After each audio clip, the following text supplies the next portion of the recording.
Sweet Honey from the Rock. I don't even know. I don't even know how to talk about that.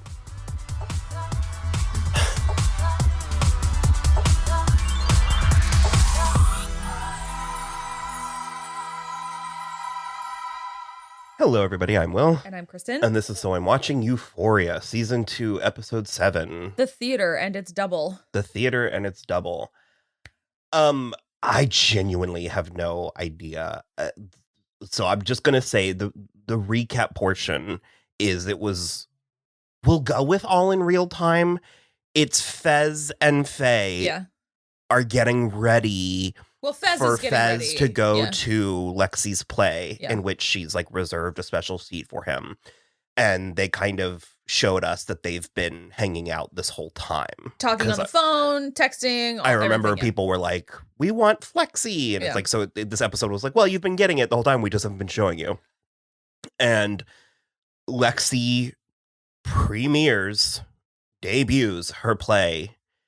And it is a smashing hit. It is a ravenous success. I did not expect that. I did not expect that. It is so... I was telling Will, I was like, I've seen Broadway productions that were less sophisticated. Yeah, me too. Than that. I saw Urinetown off Broadway. It was...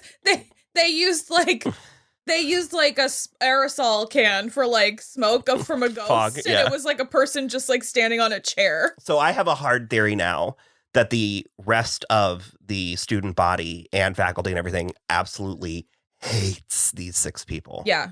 I think that they absolutely despise them. Well, and Lexi's going to be the folk hero that's going to bring them down. Sure. So I guess I was going to say maybe 7, because what about Jules? Except for Jules isn't even in the play. Give or take. I'm not fixated on the number. Yeah. This group of people that we've been following that we have been assuming are the cool kids. And the heroes. I think everybody despises them because this play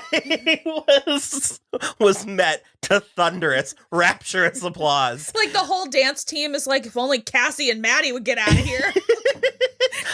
Well, kind of. It's it's like a 30 Rock bit where it's you think you're seeing the scene one way, and then it's you get the reality of it, and it's oh God. I don't know, Kelsey, how's your mom's pill addiction? Kind of, yeah.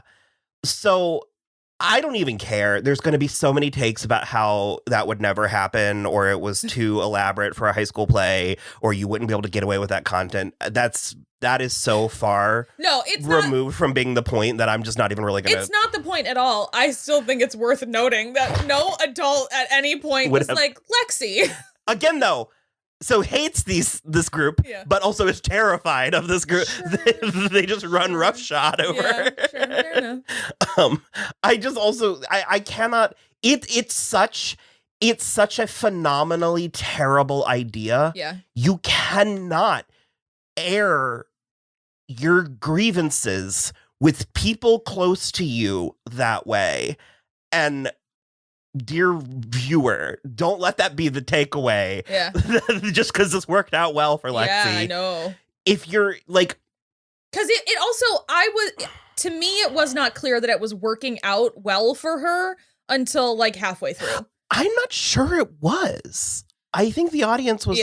I think she might have been one of the ones that they hated, and now they're turning on her. No, I don't know.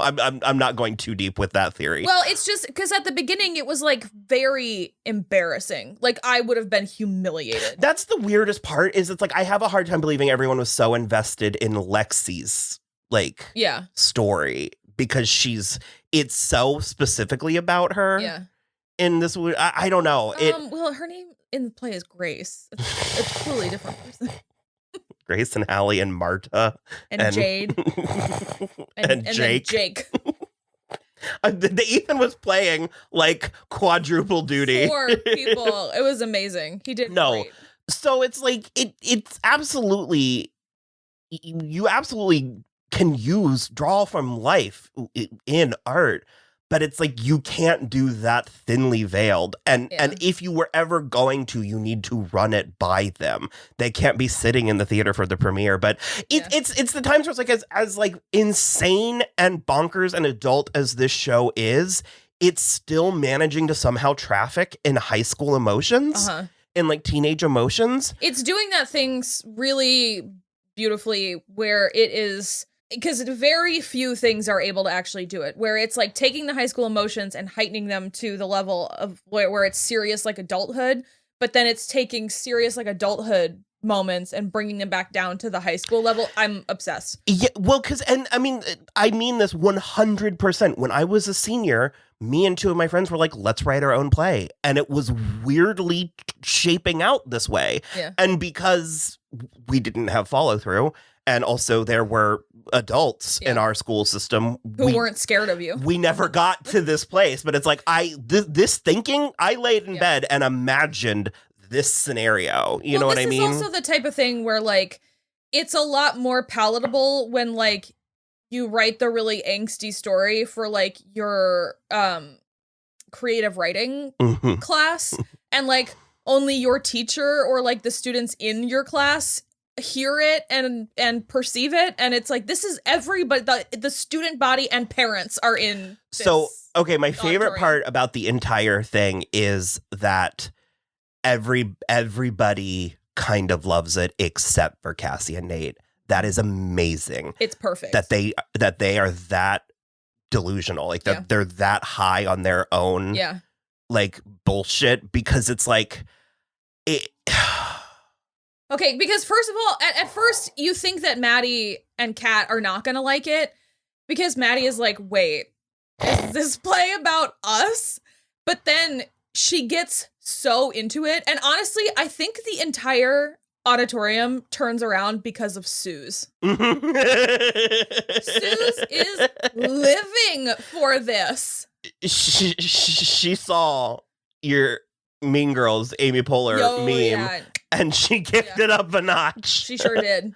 So this whole season, there's been this battle royale that they've been promising: Clash of the Titans, Cassie versus Maddie. Yeah. And we've been building to it and building to it and building to it. And we kind of get it in this. And I love that it was a flashback. I think we're going to get a real one next week. I'm sure. Yeah. But I love that the confrontation that Rue threw into play did keep going for them. Yep. And I love that they let us go back to it. And this is precisely, there's been I cannot explain how little I actually care about Cassie versus Maddie. Yeah. I don't care about it. I've been a little preoccupied because of the way that like the reception on the internet has been. I've been a little focused on sort of not even defending Cassie, but just sort of like, I get a lot of her motives in a way that I think a lot of people, what I'm presuming to be younger people online, are being very obtuse about it. And so it's come off that way. But because I've really liked Maddie's arc this season, especially her relationship with Minka Kelly. And I am relieved that it seems that there was not a negative or predatory angle towards. There's one more episode left. No, I mean, it does. There is. No, you're absolutely right. No, and the thing that I want to say too is that I think Cassie's been making terrible decisions. I just think there's a lot more nuance to the situation. And the fact that last week... She's given me faded Shakespearean, like Ophelia, in a way that she's giving so many other people that dumb bitch. You know what I mean? And the thing is like, especially after last week's scene with Maddie and Minka Kelly, does she have a name? Samantha. After that scene they had when Samantha was like, I did that in high school too. Because so many of these people, something that happens, you'll get over it. I compared it off screen when we were talking about it. I compared it to 8th grade. There's mild spoilers for Bo Burnham's 8th grade. There's a scene where I don't remember her name, Elsie is the girl. She befriends a older high school girl, and in the audience, you're terrified this older high school girl is going to be a bully. Yeah. And she's not. Yep. This older girl actually mentors her and is like, you have everything that you need. You just need to let it happen. Yeah. And I think that that's been the purpose and the point of this Minka Kelly Samantha character. And I do love, because in the first season, Maddie was very fixated on, she was very entitled. She was very fixated on, she never wanted to work. She only wanted to be doted upon and kept and stuff like that. And I kind of love that she's found, she's figured out how to work in a way that suits her, because everything that we saw from her with babysitting this kid, she's a good babysitter. Yeah, like, she's good at it. And she's also, I think I think especially the thing that frustrates me is that everybody is making this into a Maddie versus Cassie thing, as opposed to a why don't we all gang up together and kill Nate? John Tucker must die, motherfucker. Yeah. Nate Jacobs has got to go. I mean, it's just, he's so just the worst. And like, that's this is last episode and this episode are like, I can't. Cassie is so far down the rabbit hole. I can't. It's like she can't see either. Yeah, I genuinely have no idea where this is going to go in the next episode. I have no clue. Whole scene where she was like, I want you to tell me what to do and what to wear and what to eat. And he's like dressing her up in Maddie's clothes. Disgusting. He is disgusting. It hurt my feelings. Chilling, too. Like making a murderer, like watching a snuff film. You're 100% right. You've said it twice now. Nate Jacobs has Family Annihilator written all over him. Because that's the thing, when they were like doing the I Need a Hero musical number, good year for I Need a Hero number, or Need a Hero. Second of all, that musical number was way too long. It was way too No, long. I mean, I loved it, but it went on for like 8 minutes. The amount of choreography they put into that number. And I do love that Nate has the audacity to be like, that's homophobic. No, but it's like that. For me, that's kind of his biggest fear. Yeah. And I love that it's like the thing that he's the most afraid of, everybody already thinks it. And he's so insecure in his own masculinity and sexuality, especially for being such a sexual person, that he can't stand the fact that people are laughing at a facsimile of him. Because the thing is, it's like, because when I said the Family Annihilator comment, you were like, he's going to hurt Lexi. And I was like, no, he's going to hurt Cassie. I was like, well, he kicked her out, which I sort of like, that's the thing for me too, is like, it's so, all of these characters are just like not listening to the one extra sentence that needs to be said, where it's like, Cassie had no idea Lexi was doing this. And he was like, she's your fucking sister. And I'm like, you know, she moved into your house, right? She hasn't been living with Lexi. How would she know that this was happening? But I also kind of like that it exposes that he actually doesn't give a fuck about her. And that's why, because she's got nothing left now. Yeah, 100%. And so that's why she's going to go full-blown Carrie. Like, I wouldn't, the way this show has been going. She's fucking breathing on the window like a velociraptor. She might just have magic powers in the finale. Maybe. I have no idea. Stranger things have happened on this show. The thing I also really, really like about this whole thing is how much everybody is kind of getting their just desserts for ignoring Lexi. She's always there, and she's always listening. And the people, depending on how poorly they treat Lexi, it's in their comeuppance. Yeah. Because it's like, so Suze is a little thoughtless with her. So Suze has a very like, I deserve this. Yeah. It's all in good fun. Yeah. And meanwhile, it reverberates out because fucking Barbie, she only, as is the story of the season, she didn't have a lot, but the like 2 or 3 reaction shots of her, and especially her concern with the other girls, like her sort of monitoring. But so I didn't finish twice what I was saying with Maddie and Cassie. I loved that the Minka Kelly was that I feel like Minka Kelly is like, I'm you. Yeah. And I just needed somebody to look out for me. And so my guess is she probably found a jewelry thing open and was like, what's going on? And then she realized that Maddie's just living vicariously. Yep. And part of me wished that if that were actually the case, part of me wished she would have genuinely just said something and been like, I mean, I know you're doing it. I think giving her that purple dress specifically is just being like, you're good. We're good. But it also it's like it also appears she's quitting her babysitting because job it's like a get the hell out of here and leaving town. Yeah. Okay. Which, well, I mean, 100% thumbs up. I'm just very curious about what's happening. Like, they're not graduating. I think they are. Maddie's 18. She's 17. She's 18. Her birthday, literally, Samantha was like, when she asked her to drink in the pool. And I was like, well, she's 18, so it's not as gross. Fair enough. I am going to because I'm at a place now where I'm like, Maddie doesn't blow this popsicle stand. Blow the popsicle stand for sure. I'm going to miss her next year. It took you this long to come around. Well, so no, but that's I've been coming around on her all season, but it's just like the last 2 episodes and what looks like next episode. I'm like, Well, there was a lot of like comments about how she like it's like a facade that she has like she's actually very emotional. And that's what I'm trying to say. What I found so profound was the actual confrontation with her and Maddie, or with her and Cassie. She's angry, like she's using angry language. Yeah. But she's like, open this door and tell me what you did. Yes. She was like, say it to my face. And she's almost even kind of pleading with her. And Cassie is too deluded and too cowardice to do it. And again, Kat's presence just sort of like kind of begging her to, I don't know. Yeah. It ended up being. She's not going to open the door. Just like, but okay. The thing that made Maddie for me in this episode was she was like, he treated me like trash and you're sleeping. And now he's sleeping with my best friend. You know how he treated me. And like, that's the thing I've been missing from Maddie, is because it felt very more like a jealousy ownership type of thing over Nate. But the fact that she finally said the words, betrayal, it's like, you know how he treated me. How could you? Because every meme has been about like, I can't wait to see her beat her ass. And I'm like, Fez smashing Nate upside the head aside, that's not the way you handle these things. Like, and I just like, and if I have a prediction, and I'm going to say it, I think Maddie's going to show the fuck up for Cassie next week. Ooh, that would be great. I would kind of love that. It would, talk about, because there's different ways to win. Yeah, especially especially if Cassie is still not forgiven, but Maddie is like, you don't deserve to die. What gets her out of there. That's what I think is going to happen. Either that or it's going to be Marcia. No.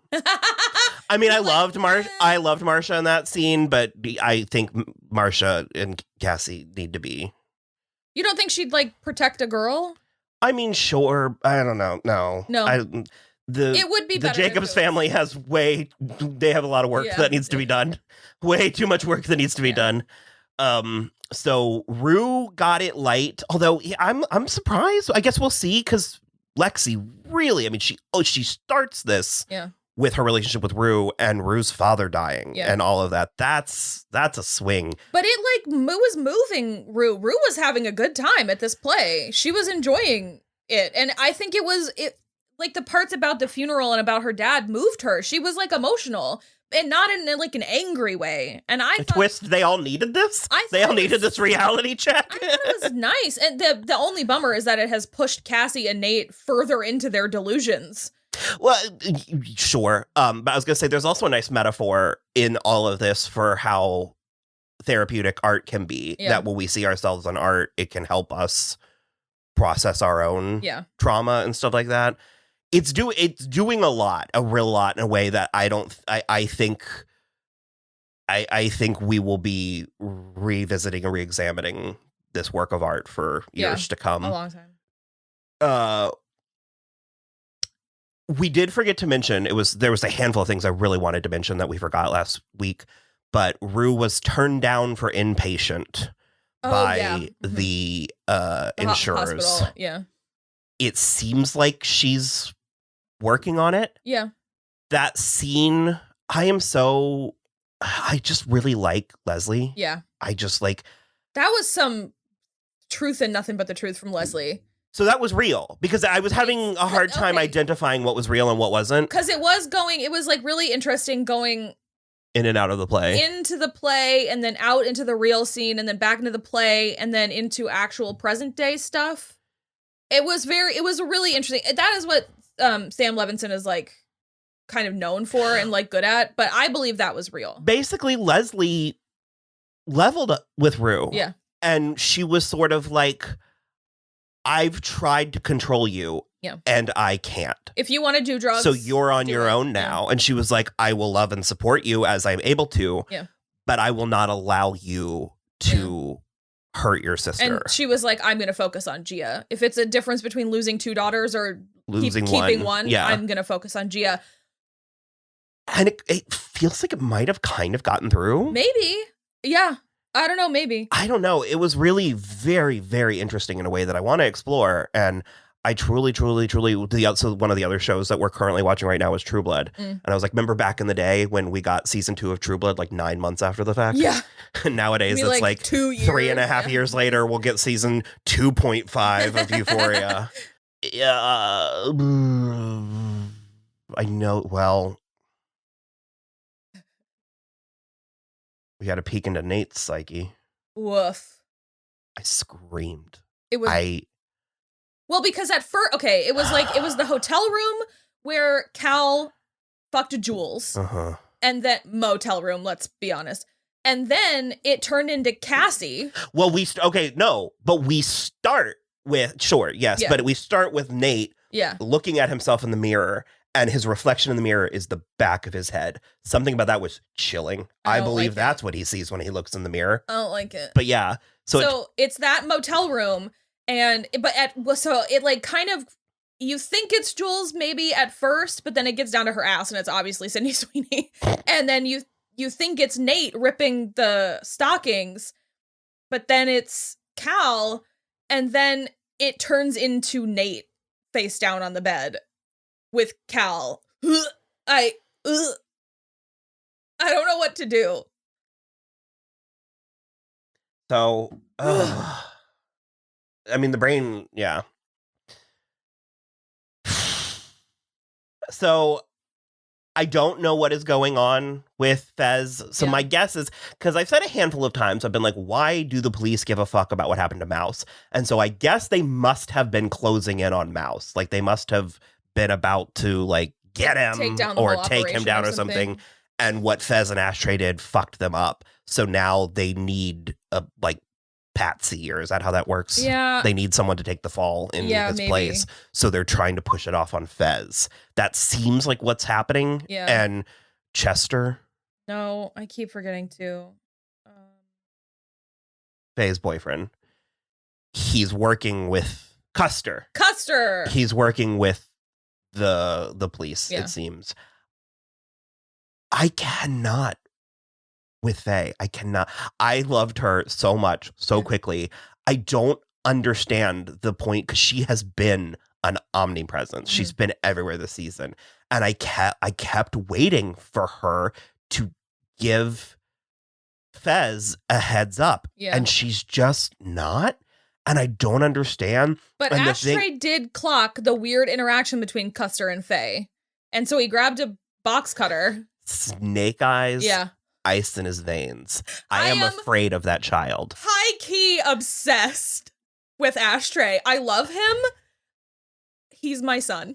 If I look him, I just like... If I had to go down 2 alleys, dark alleyways, one full of hundreds of spiders and one full of Ashtray, I'd just sit down. I don't know.